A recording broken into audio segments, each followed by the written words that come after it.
Welcome back to Healthy Fit and Fab. In our last video, we explored how to transform your external environment, like your kitchen setup and those who you surround yourself with, to make healthy eating easier and more sustainable. But lasting change goes deeper than just the outside. Today, we're diving into your internal environment, your mindset, self talk, and your relationship with food. Because how you think about yourself, how you talk to yourself, how you respond to emotions, and how you view food overall can play a huge role in your success. So let's go. This one is a huge one. I think it's probably the most important one because we've covered a lot, like what you eat, how you organize the kitchen, how you support around you. But we spend so much time in our minds, that it's so important that we talk about this because how you talk to yourself, how you view food, right? It really can help set you up and determine what's the change going to be like for you. It's going to be a lasting change. It's going to be more challenging than it needs to be. How do you talk to yourself? Especially when it comes to, we're talking about healthier eating habits or healthy habits in general, right? Because it really matters. Oftentimes you can be our harshest critics. Like sometimes we say things to ourselves we would never think of saying to our children or to anyone else. And we can be so unkind. Sometimes person may slip up and maybe they eat something they didn't want to. And it can be tempted to say, oh, I failed, or I'm such a loser, or something along those lines, right?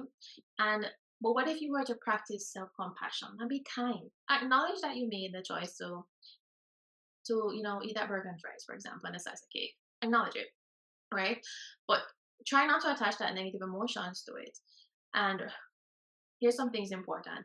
One meal or snack does not define your progress or your worth.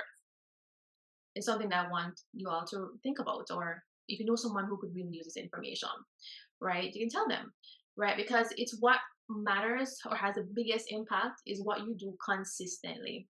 Not what you do occasionally, but what you do consistently. So one meal won't cause you to gain 10 pounds, just like one workout won't cause you to get in shape. So it's the habits, and I like the 80-20% rule. What are you doing 80% of the time? That's really what determines the long-term results. So it doesn't have to be perfection, not every single day. So going back to different ways we can reframe how we think. So if you, instead of saying I shouldn't have eaten that, what if you said, I chose to eat this, it's okay. I'll get back on track with my next meal, not next week, not next month. And if you agree with it, that sounds better with just put a one in the chat.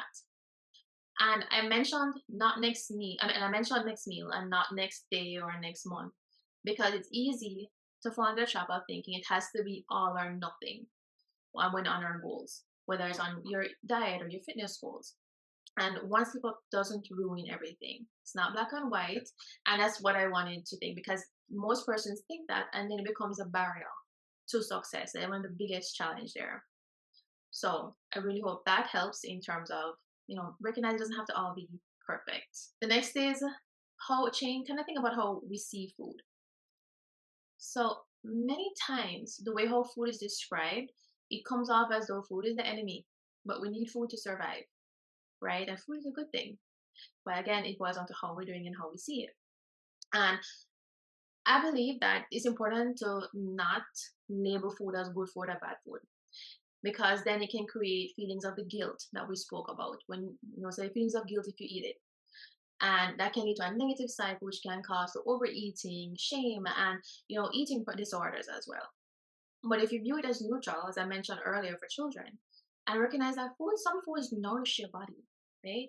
And then there are others that are just there because they taste good but really serve no purpose, empty calories, right? So don't get me wrong, non-nutritious foods can be really tasty too. It really depends on how you prepare them.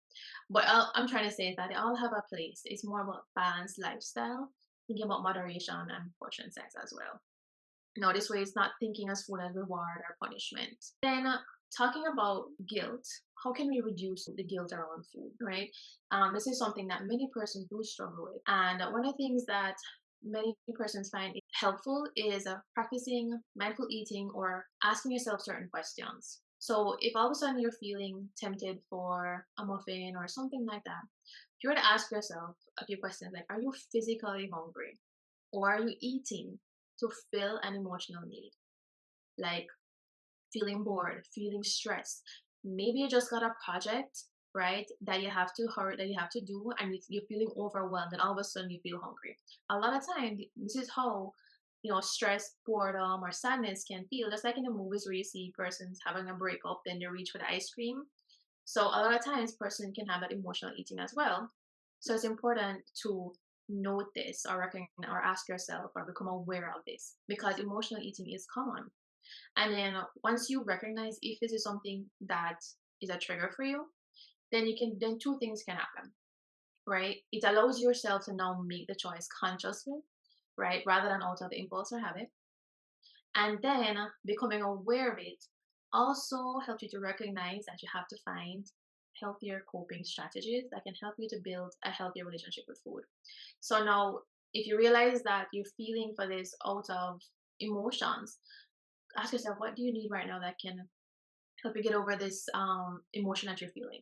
Whether it's a walk or talking with a friend or just taking some deep breaths, right? So that's something that some persons might need to think about or might be struggling with that they need to think about in improving. And for persons like that, one thing you can think about is making a list of non-food activities that you enjoy doing that helps you to feel relaxed or calm. And this way, when you realize that you're tempted or to eat out of emotions, you can choose something from that list. I don't recommend putting shopping on the list because you do have impulse shoppers as well, which can also really, really shop out of emotion. So you don't want to replace that one not good habit, not productive habit with another one. So try and find something that's a little bit healthier or neutral.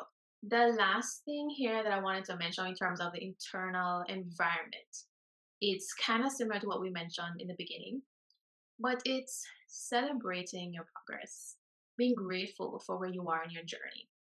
And this is where you remind yourself regularly the progress you've made, again, no matter how small. Eating one fruit a day for the past week when you didn't eat any before can make a huge difference for persons. And it can be a hard thing that they overcome. And it requires celebration. It sounds small to many, but it's huge step for many as well. So celebrate those victories. And for those who are looking for their or mindful of their weight, I want to remind you that the number on a scale is just a number on the scale. There's more ways than just the scale to say that you're making progress. Oftentimes, before the scale even moves, right, you're feeling it by and you feel more energized, right, when you start changing the food you're giving to your body, when you're being making healthier habits, you realize you're happy or your mood has changed. Even your skin, if you had acne before or something, the skin looks brighter. These are some changes you'll see first. The clothes might be fitting differently as well. And so these are some things to talk about and or to think about as you're tracking your progress. And many times when you're doing this, a lot of persons, they realize that they didn't realize how bad they were feeling until they started feeling good. And this is such a huge change when you start fueling the body with nutritious foods. The other thing is practice affirmations as well. Affirmations can also, positive self-talk to you for yourself can be very transformative. And this is just a little reminder. Summary is focusing more on nourishment and not restriction. So instead of I can't have that, focus more on what are you adding to your life? What is it that you're adding to your life by choosing to add a salad with your dinner than choosing to have that donut or muffin after dinner? So it's not that you can't have it. Let's think about what kind of value is it adding to your life. What are the benefits that you can get from making this decision, right? And how much better you can feel by nourishing yourself with this. Okay, so that was in a nutshell. Setting up the internal environment again is just as important as changing, or probably more important than changing the external environment. So I ask you to think about how you talk to yourself, how you view food, how you deal with everything. And as you're making changes, just remember that you're on a journey. It's not about perfection. It takes time to make changes. And some persons, may need some help in this area, whether it's setting the goal, the action plan, or overcoming the negative thoughts to strengthen their minds. Or again, if the accountability partner, we do have those that can help. And where we have a group of coaches that can help in those areas. To register or get more information, check the description below for the link or send us an email. So thank you so much for listening and joining us. And I really hope that you feel more confident in, setting up your environment for success. If this video made healthy eating feel a little less overwhelming, give it a like. It does help more people who need this kind of support find it. And if you know someone who's struggling with willpower or stuck in an all or nothing mindset, share this video with them. You might be the reason that they finally get unstuck. Stay tuned for more small but powerful shifts that can help make healthy changes feel doable. Subscribe and turn on notifications so you'll know when the next video is out.